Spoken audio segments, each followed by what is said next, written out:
ना कोई समाधान है, ना जीत है, ना हार है, केवल परस्पर के तनावों का एक अविराम व्यापार है। जिस तरीके से तालिबानी हुकूमत अफगानिस्तान में काबिज हो गई है, उसके बाद इस पूरे रीजन को लेकर पूरी दुनिया की स्थिति कुछ ऐसी ही बनी हुई है और भारत के हालात भी उससे कुछ अलहदा नहीं। अब वहां पर जब तालिबान की सरकार बन चुकी है, तब कैसे अफगानिस्तान और भारत के संबंध नए सिरे से परिभाषित हो पाएंगे, ये बड़ा सवाल है। तो क्या है हमारी रणनीति और क्या होगा व्यापार का भविष्य, इस पर करेंगे चर्चा। नमस्कार, मैं हूं राज किशोर और राज की बात में अफगानिस्तान की खबरों के साथ साथ में बात करेंगे कैसे कांग्रेस में पीके की एंट्री को लेकर हो रहा है जनमत संग्रह।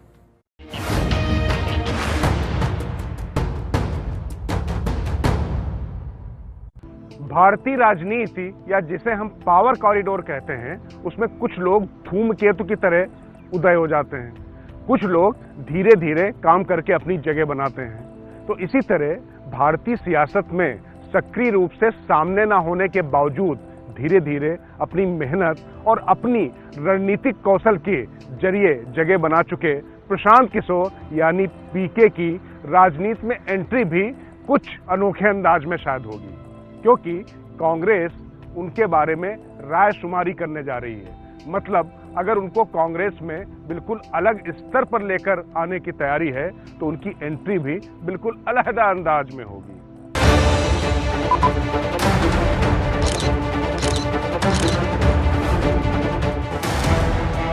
ये किसी से छिपा नहीं है कि तमाम राजनीतिक दल पीके को अपने साथ लाने को तैयार हैं, मगर सक्रिय राजनीति में आने को तैयार पीके की इच्छा कांग्रेस का झंडा थामने की है।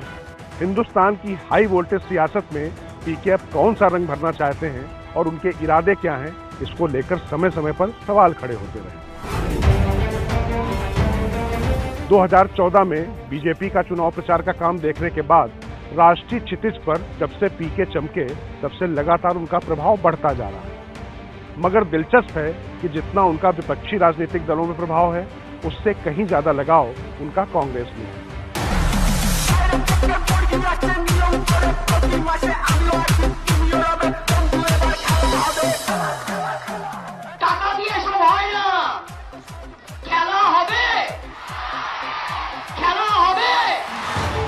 पश्चिम बंगाल चुनाव के बाद ही पीके ने चुनावी रणनीतिकार से आगे अपनी सियासी महत्वाकांक्षाओं के संकेत खुलकर दे दिए थे। NCP supremo Sharad Pawar, Trinamool supremo Mamata Banerjee, Sapa अध्यक्ष अखिलेश यादव, राजद से लालू प्रसाद यादव और तेजस्वी यादव से लेकर जदयू के नेता नीतीश कुमार और कांग्रेस में गांधी परिवार भी उनकी काबिलियत का फैन है। कांग्रेस के अलावा सभी दलों से उनको राज्यसभा या बड़ा पद देने की पेशकश हो चुकी है। कई विकल्प और तमाम राजनीतिक दलों का ऑफर होने के बावजूद पीके कुछ अलग सोच रहे हैं, बल्कि यूं कहें कि वो कुछ ज्यादा बड़ा सोच रहे हैं। दरअसल राज की बात यह है कि पीके बीजेपी विरोधी दलों को एकजुट करके सियासत में एक बड़ी लकीर खींचना चाहते हैं। खास बात यह है कि पीके का मानना है ये काम कांग्रेस में रहकर ही संभव हो सकता है, क्योंकि भले ही आज की तारीख में कांग्रेस की उतनी ताकत ना बची हो, लेकिन जो उसका विस्तार है संगठन का और पूरे देश में वो पार्टी जानी जाती है, ये कांग्रेस की छतरी के नीचे ही संभव हो सकता है। इसीलिए पीके कांग्रेस के तमाम बड़े ताकतवर नेताओं के विरोध के बावजूद कांग्रेस के संपर्क में बने हुए हैं और कांग्रेस का गांधी परिवार भी उन पर भरोसा जता रहा है। राहुल गांधी भले ही यूपी में अखिलेश से गठबंधन के बाद उनसे छिटके हों, लेकिन भरोसा उनका भी पूरी तरह खत्म नहीं हुआ। अलबत्ता बहन प्रियंका गांधी तो हर हाल में पीके को कांग्रेस में लाने को आतुर हैं। वो अलग बात है कि कांग्रेस के वरिष्ठ नेता पीके को लेकर आशंकित हैं। खास तौर से गांधी परिवार के विरुद्ध पार्टी के भीतर गठित G23 यानी लगभग 2 दर्जन नेताओं का ये समूह तो पीके के खिलाफ ही रहा है। ऐसे में पीके जिस तरह से कांग्रेस में आना चाहते हैं, वह विरोध और बढ़ा सकता है। कांग्रेस में पीके महासचिव बनकर आना चाहते हैं, जिसके पास चुनावी रणनीति और संगठन का अधिकार हो। ये तो आला कमान पर तय करेगा कि वो उनके लिए कौन सा पद मुकर्रर करती है, लेकिन उन्हें लाने का सैद्धांतिक फैसला हो चुका है।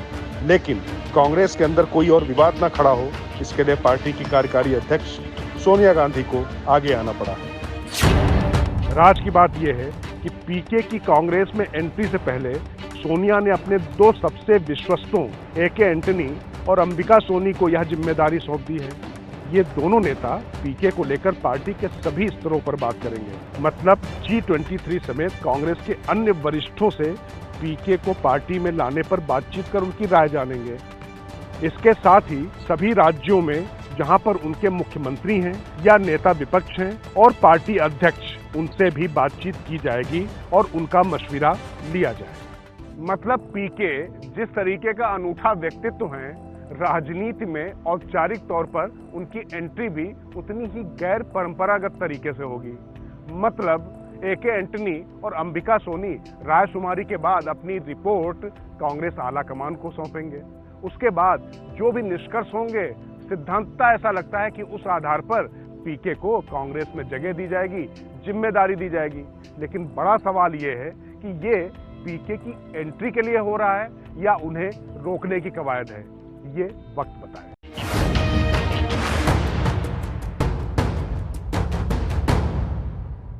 दोहा में भारतीय राजनयिक की तालिबान के साथ में बातचीत को औपचारिक जामा देने के पीछे क्या वजह थी, इसको लेकर तमाम सवाल भी खड़े हुए, तमाम कयास भी लगाए जा रहे हैं। लेकिन आपको पता, वास्तव में इस बातचीत से पहले भारत के सामने एक राजधर्म संकट था और उसी राजधर्म का निर्वहन करने के लिए भारत सरकार ने पहली बार तालिबान के साथ बातचीत को एक औपचारिक शक्ल दी। लेकिन ये मान्यता देने की बात इससे बिल्कुल इतर है। ये क्यों हुआ और आगे क्या होगी रणनीति, ये आपको हम बताएं तो पहले आपको एक बात जानना जरूरी है कि भारत की चिंता वहां पर अपने लोग की सुरक्षा के साथ साथ में सीमा की सुरक्षाओं को लेकर तक ही सीमित थी। लेकिन तालिबान की चाहते हमसे बहुत ज्यादा हैं। वो क्या है, करते हैं आगे। दुनिया के सबसे बड़े संकट के बीच दोहा में भारतीय राजनयिक दीपक मित्तल की तालिबान के राजनीतिक कार्यालय के प्रमुख शेर मोहम्मद अब्बास इस्तानिकजई से मुलाकात में कतर ने भी अहम मध्यस्थ की भूमिका निभाई। दरअसल भारत की तो अपनी चिंताएं हैं, इसलिए शस्त्र के बल पर सत्ता पर काबिज होने वालों से वह बातचीत कर रहा है। मगर अफगानिस्तान की जरूरत बहुत बड़ी है। भारत तालिबान से पहली बार खुलकर बातचीत के लिए राजी क्यों हुआ, ये राज की बात हम आपको बताएं, उससे पहले अफगानिस्तान क्यों भारत से बातचीत को बेचैन है, ये समझना जरूरी है। दरअसल अफगानिस्तान में समेकित सरकार बनाने और सभी धड़ों को लेकर साथ चलने की जो बात कही गई है, उसमें भारत के प्रभाव की जरूरत तालिबानी हुकूमत को महसूस हो रही है। कैसे, ये समझने के लिए आपके लिए जानना जरूरी है कि जो भी लोग अफगानिस्तान से भारत में पलायन करके आते हैं, उनमें ताजिक या उज्बेक ज्यादा होते हैं। पश्तूनों की पहली पसंद पाकिस्तान होता है। तो आपको पता ही होगा कि पंजशीर घाटी में जहां पर ताजिक नेतृत्व है, अमरुल्लाह सालेह और मसूद, ये दोनों ही लोग भारत के अच्छे खासे संपर्क में रहे हैं और आज से नहीं, इसके पीछे पुरानी परंपराएं हैं, पुरानी रवायतें हैं। तो उसी प्रभाव का इस्तेमाल करते हुए ये चाहता है तालिबान भारत से कि वो अपने प्रभाव का इस्तेमाल करके उन्हें सरकार में शामिल कराने की कोशिश करे। खैर, ये बातें कहां तक पहुंचेंगी और भारत इसमें कितनी मदद करेगा, ये तो हालात देख कर ही तय होगा। लेकिन फिलहाल तालिबान की सबसे बड़ी चाहत भारत से यही थी। तालिबान सरकार की घोषणा भले कर चुका हो, लेकिन ऐसी स्थिति में सरकार चलाना और दुनिया की नजरों में चढ़ने के लिए भी भारत उसकी मजबूरी है। भले ही चीन या पाकिस्तान कितना भी उसकी पेट थपथपाएं, लेकिन तालिबान के लिए दुनिया के नक्शे में अपनी नई छवि के साथ आने के लिए भारत के रसूख और उसके प्राचीन और आधुनिक संबंध और जो सरोकार रहे हैं अफगानिस्तान के साथ में, उसकी ताकत वह जानता और समझता है। इसीलिए तालिबान किसी भी कीमत पर भारत से दोस्ती के साथ साथ समर्थन के लिए आतुर है। अब जरा इसे भारतीय परिप्रेक्ष्य में देखने की कोशिश करते हैं कि क्यों भारतीय अधिकारी की तालिबान प्रतिनिधि से दोहा में मुलाकात हुई, क्योंकि इसको लेकर पूरे देश में तमाम उत्सुकता है, कुछ सवाल भी और कुछ आशंकाएं भी। तो आपके लिए ये समझना जरूरी है कि जो अब अफगानिस्तान के मुखिया हैं अब्दुल गनी बरादर, उसका जैशे मोहम्मद के सरगना दुर्दांत आतंकवादी मसूद अजहर से बहुत अच्छे संबंध हैं। यानी भारत के लिए ये चिंता का विषय था। इसीलिए भारत ने अपने लोगों की सुरक्षा और अफगानिस्तान की जमीन का खुला इस्तेमाल भारत विरोधी आतंकी गतिविधियों में ना हो, ये सुनिश्चित करना जरूरी था। जाहिर है कि दोहा की मुलाकात तय करने से पहले यह राजधर्म संकट ही था। मौजूदा परिस्थिति में भारत के सामने यही राजधर्म था कि अपने हितों की और अपने लोगों की रक्षा करे। राज की बात यह है कि विदेश मंत्री एस जयशंकर और विदेश सचिव समेत तमाम राजनयिक तालिबान के रुख को देखते हुए उसके साथ औपचारिक वार्ता को लेकर संशय में थे।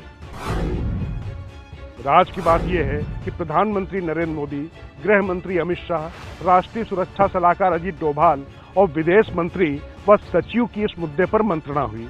इस बैठक में मौजूदा परिस्थितियों को देखते हुए बातचीत को औपचारिक शक्ल देने का निर्णय हुआ। इस बैठक में अमित शाह का रुख बेहद स्पष्ट था, जिस पर प्रधानमंत्री ने अपनी मुहर लगाई। तालिबान के साथ कैसे आगे बढ़ा जाए, इसको लेकर राजधर्म संकट का एक लाइन में निस्तारण हुआ। सबसे पहले अपने लोगों की सुरक्षा और सीमाओं की सुरक्षा को तरजीह देनी होगी। तालिबान से पूरी तरह संवाद खत्म किया जा सकता है, लेकिन इससे अपना हित नहीं साधा जा सकता। फिर बार बार तालिबान ही बातचीत के लिए आतुर है। ऐसे में भारत अपनी मुट्ठी बंद भले रखे, लेकिन पूरी तरह से कट ऑफ करना उचित नहीं है। यहाँ ये समझना जरूरी है कि फिलहाल जिस तरह से अमेरिका काबुल से निकला है और तालिबान के साथ वह बातचीत भी कर रहा है, उसके बाद अपने हितों के मद्देनजर पूरी तरह से खुद को अलग करना कूटनीति और सुरक्षा के मोर्चे पर आत्मघाती हो सकता है। यद्यपि तालिबान को मान्यता देने का प्रश्न नहीं, लेकिन बातचीत के रास्ते खुले रखे जाए। आपको पता ही होगा कि किस तरीके से अफगानिस्तान में तमाम परियोजनाएं भारत के सहयोग से चल रही हैं। उनकी संसद बनाने से लेकर तमाम बांध, सड़कें और प्रतिष्ठान हमारे सहयोग से बने हैं। तो तालिबान ये चाहता है कि उसकी हुकूमत जब आ गई है तब भी भारत ये काम जारी रखे, जो कि अभी बंद हो चुके हैं। लेकिन इस मसले पर भारत जल्दबाजी में फैसला नहीं लेगा। वो ये देखेगा कि वहां पर किस तरीके की सरकार बनी, सबको समुचित प्रतिनिधित्व दिया गया है या नहीं, और कैसे सरकार चल रही है, और दुनिया किस तरीके से तालिबानी हुकूमत को देख रही है। ये तो रही एक बात, लेकिन अपने हितों को देखते हुए भारत फिलहाल जो सबसे बड़ी राज की बात है कि good terrorist and bad terrorist की बहस से बचेगा और तेल की धार देखने के साथ मानवीय मूल्यों के तहत कोई अंतिम फैसला लेगा।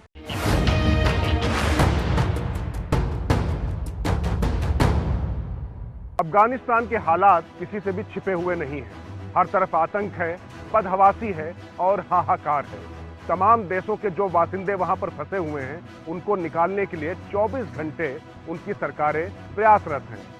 दूसरे देशों की तो जाने दे, वहां अफगानिस्तान के जो मूल निवासी हैं वो भी जहन्नुम से बचने के लिए भाग जाना चाहते हैं। दूसरे देशों में अपना ठिकाना ढूंढ रहे हैं, शरण चाहते हैं। तो हम बात करेंगे राज की बात में कि जो भारत लोग आ रहे हैं उनको लेकर क्या है हमारी रणनीति। भागम भाग की इसी फहरिस्त में हजारों की संख्या में अफगानिस्तान के लोग भारत भी पहुंचे हैं। अफगानिस्तान में बने विकट हालात को देखते हुए भारत ने भी मानवीय आधार पर ई इलेक्ट्रॉनिक XMISC वीजा नाम की नई वीजा श्रेणी जारी की है, ताकि अफगानिस्तान के लोगों के आवेदनों को फास्ट ट्रैक मोड पर लाया जा सके।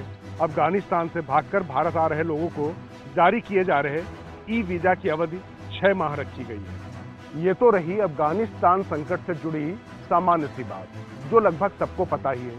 लेकिन इससे जुड़ी राज की बात भी हम आपको बता दें कि जो लोग भी अफगानिस्तान से हिंदुस्तान आ रहे हैं, उनको मिली ये राहत फौरी है, स्थायी नहीं। क्योंकि भारत सरकार की अघोषित नीति है कि हम देश में शरणार्थियों की संख्या नहीं बढ़ाएंगे, वो इस मामले में भी बदलने वाली नहीं है। आंकड़ों के मुताबिक देश में पहले से ही लगभग 3 लाख शरणार्थी रह रहे हैं। दरअसल इस फैसले की वजह यह है कि अगर किसी को शरणार्थी का दर्जा दिया जाता है तो उसकी व्यवस्था करने की भारी भरकम जिम्मेदारी भारत सरकार पर आ जाती है। मसलन उसके पुनर्वास से लेकर उसके रोजगार और उसके सुरक्षा तक की चिंता करनी पड़ती है। और आपको पता ही होगा कि म्यांमार से देश में तमाम रोहिंग्या मुसलमान भी आए हैं और वो भी शरणार्थी का दर्जा मांग रहे हैं, और इसको लेकर पूरे देश में काफी बहस मुबाहिस चल रही है। इसीलिए मोदी सरकार का ऐसा मानना है कि सबको शरणार्थी का दर्जा देना देश हित में नहीं होगा और खजाने पर जो बोझ पड़ेगा सो पड़ेगा, इसमें तमाम राष्ट्रीय सुरक्षा की चिंता है। वहीं दूसरी तरफ अफगानिस्तान से जान बचाकर भारत आए लोगों की कोशिश ये है कि उन्हें ब्रिटेन या कनाडा जैसे देशों की नागरिकता मिल जाए, लेकिन वो राह भी इतनी आसान नहीं है।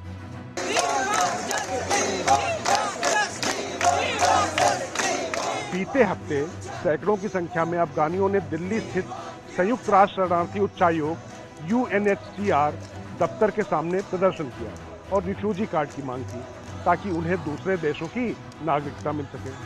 ज्यादातर नागरिक US, कनाडा, इंग्लैंड और स्पेन की नागरिकता चाहते हैं, क्योंकि भारत में पहले से ही काफी अफगानी हैं और वे शरणार्थी के बजाय यहाँ काम करके अपना गुजारा कर रहे हैं। तो यहाँ स्थिति बिल्कुल स्पष्ट है। मानवीय आधार पर अफगानिस्तान से आए नागरिकों को यहाँ पर शरण तो दी जा रही है, लेकिन उनको शरणार्थी का दर्जा नहीं दिया जाएगा। उनकी चिंता जरूर की जाएगी, लेकिन देश पर बोझ नहीं बढ़ने दिया जाएगा।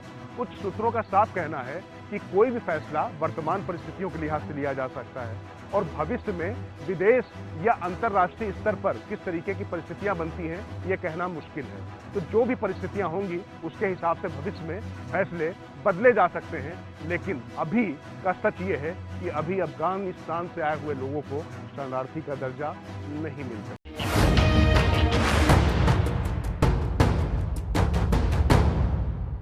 तालिबान के आतंकी तार में उलझने के बाद अफगानिस्तान के हालात बेहद खराब हैं। मानवाधिकार के मोर्चे से लेकर आर्थिक स्तर तक अफगानिस्तान की स्थिति किसी से छिपी हुई नहीं है। लेकिन अब जो तालिबानी हुकूमत है वो ये पूरी दुनिया को ये मैसेज देने की कोशिश कर रही है कि वो एक सुलझा हुआ और एक सामान्य और एक शालीन दमदार प्रशासन है। लेकिन फिलहाल तो हालात बिगड़े ही हुए हैं। इन सब परिस्थितियों के बीच में एक महत्वपूर्ण राज की बात हम आपको बता दें, जो अफगानिस्तान और भारत दोनों की सेहत से जुड़ी हुई है। हमारी तो शारीरिक सेहत की बात है और अफगानिस्तान के लिए वो आर्थिक सेहत का सवाल। राज की बात यह है कि अफगानिस्तान में तालिबान राज आने के बाद मेवे यानी कि ड्राई फ्रूट्स का संकट खड़ा हो गया है। दरअसल अफगानिस्तान मेवों का बड़ा उत्पादक और निर्यातक है और उसकी अर्थव्यवस्था में ड्राई फ्रूट्स का बड़ा योगदान रहता है। अब जबकि अफगानिस्तान में अस्थिरता के हालात बने हैं तो ड्राई फ्रूट्स का निर्यात ठप पड़ गया है और अफगानिस्तान की आर्थिक व्यवस्था ढीली पड़ने लगी है। अब चूंकि अफगानिस्तान पर तालिबान ने कब्जा तो कर लिया है, लेकिन देश चलाने की चुनौती भी है। ऐसे में तालिबानियों की टेंशन बढ़ रही है और वे अब हालात सामान्य करने की जुगत में लगे हुए हैं। हालांकि ऐसा भी नहीं है कि मेवे का निर्यात रुकने से समस्या सिर्फ अफगानिस्तान के सामने आ रही हो। समस्याएं भारत के सामने भी आ रही है और आने वाले समय में इसमें इजाफा भी हो सकता है, क्योंकि भारत सबसे ज्यादा मेवे का आयात अफगानिस्तान से ही करता है। पिछले वित्त वर्ष में ही 85% मेवे का आयात भारत ने केवल अफगानिस्तान से ही किया था। अब हालात ये है कि 15 अगस्त के बाद पाकिस्तान के रास्ते वाघा सीमा पर सूखे मेवे का एक भी ट्रक नहीं पहुंचा है, जबकि हर साल लगभग 30,000 ट्रक मेवा भारत में आता रहा है। अब ऐसे में भारत में सूखे मेवे का स्टॉक धीरे धीरे कम हो रहा है और इसका असर ये होगा कि डिमांड बढ़ने से दाम बढ़ेंगे और इसकी शुरुआत भी हो चुकी है।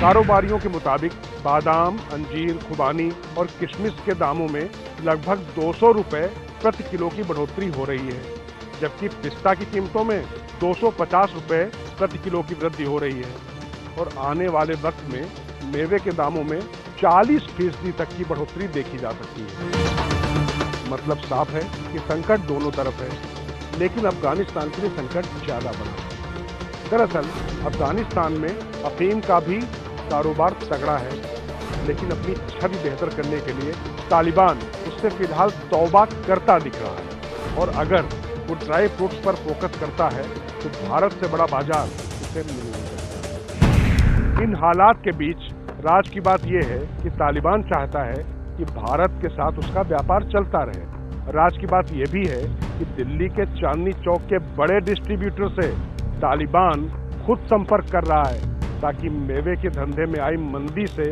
आने वाली मुसीबत से बचा जा सके। क्योंकि देश चलाने के लिए अर्थव्यवस्था का मजबूत होना जरूरी है, इसलिए आर्थिक फ्रंट पर अफगानिस्तान की उम्मीदें भारत पर टिक गई हैं। आंकड़ों पर गौर करें तो अफगानिस्तान से सालाना 38,000 मीट्रिक टन मेवों का आयात होता है, जो लगभग $650 मिलियन का बिजनेस है।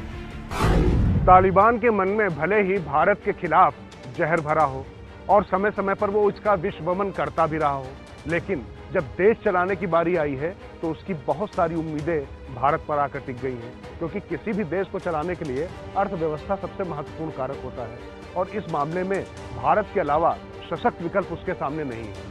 क्योंकि अगर भारत मेवे का आयात करता रहता है तो तालिबानी हुकूमत को भी अपने देश की सेहत सुधारने में काफी सहूलियत होगी। इसलिए जाहिर तौर पर भारत उसके लिए एक बहुत बड़ी मजबूरी भी है।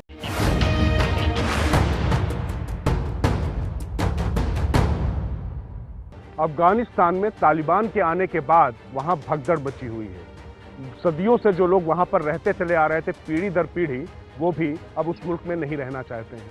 जो प्रवासी हैं वो अपने मुल्क जा रहे हैं और जो अफगानी नागरिक हैं वो भी शरणार्थी की बाट जोह रहे हैं। भारत ने अपने लोगों को पहले ही निकालना शुरू कर दिया था, लेकिन राज की बात यह है कि अफगानिस्तान में जो भारतीय मूल के सिख हैं वो हिंदुस्तान आने से पहले 4 अन्य मुल्क उनकी वरीयता में हैं। जब वहां पर उनको बाट नहीं मिलेगी उसके बाद ही वो भारत आना चाहते हैं। इसी पर करते हैं राज की बात में बात। भारतीयों की अफगानिस्तान से सुरक्षित वापसी की तस्वीरें आपने देखी हों, लेकिन 2 हफ्ते बाद एक चौंकाने वाली खबर भी आ रही है कि भारतीय मूल के अफगानिस्तानी नागरिक नया ठिकाना ढूंढ। आज की बात यह है कि भारत उन्हें निकालकर यहाँ लाने को तैयार है।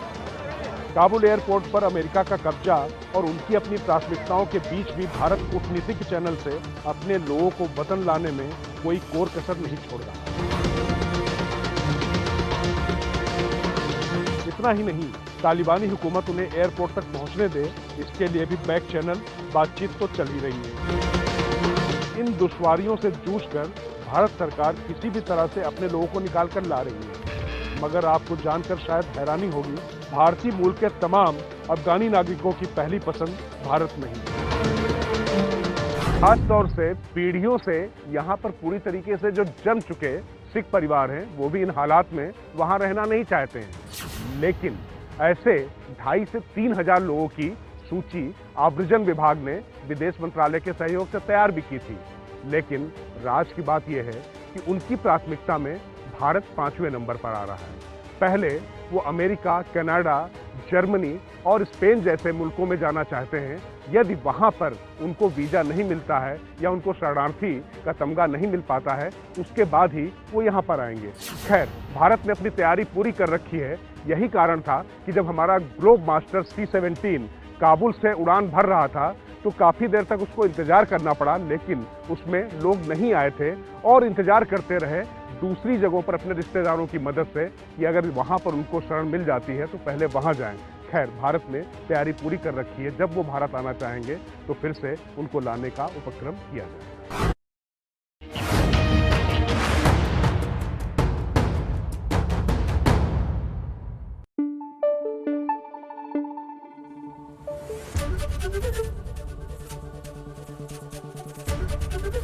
ABP न्यूज आपको रखे आगे।